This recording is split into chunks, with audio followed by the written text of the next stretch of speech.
Hari ni kita nak buat kerja pruning pokok menggunakan mesin chainsaw kecil ni, mini chainsaw kecil 8 inci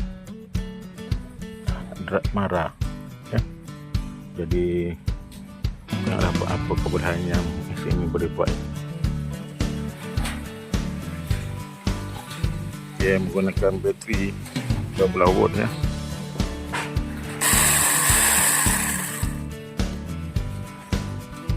Ini dahan-dahan yang kita nak cantah ya, menggunakan mesin chainsaw 8 inci.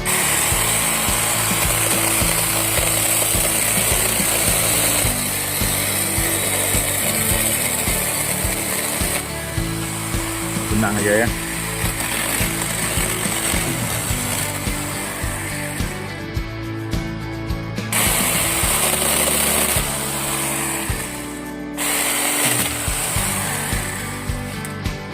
Untuk pruning pokok senang ya.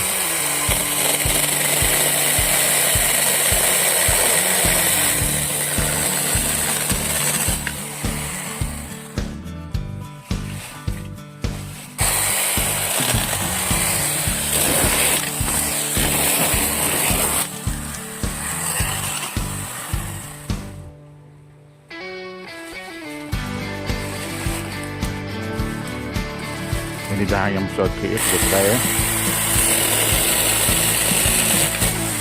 Mudah ya.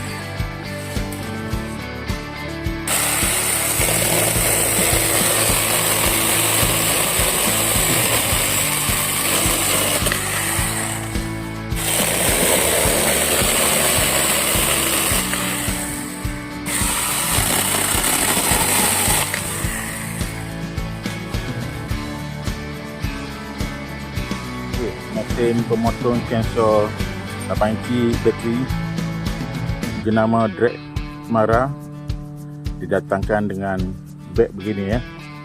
Jadi senang dibawa ke mana-mana untuk bekerja.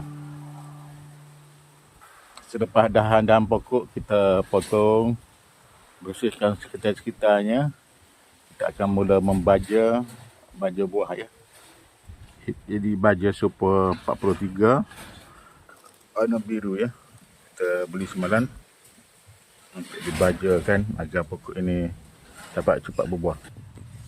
Ya, kita sediakan sebekas ini ya, dalam 2 bekas lah kita untuk membaja pokok ni. Jadi kita tabur di pangkal dia. Jadi supaya ada hujan turun, dia dapat meresap dan pokok jambu madu ini dapat berbuah dengan lebatnya. Terima kasih atas dukungan. Wassalam.